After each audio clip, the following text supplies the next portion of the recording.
Welcome to Kenton Teaches. Enjoy the video. You'll start by removing immediate blocks so notifications can flow.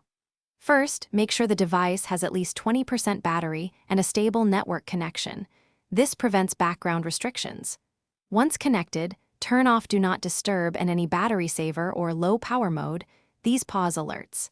Then open Settings, go to Notifications, and select the specific app you're troubleshooting. You're now ready to adjust app permissions and delivery options to let notifications arrive reliably.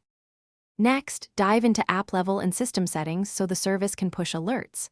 Grant notification permission and allow background data and auto start if available. Without these, the app can't fetch messages. Clear the app cache and force stop it, then relaunch to refresh its state. This fixes many stuck processes.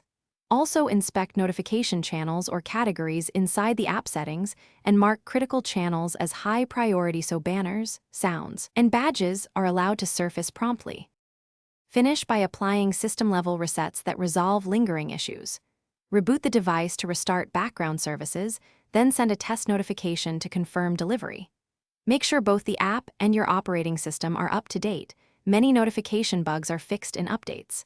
If problems persist, reset network settings to clear corrupted connections or uninstall and reinstall the app to restore default permissions.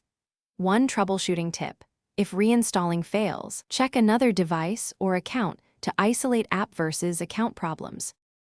Thanks for watching. Please subscribe if this video was helpful.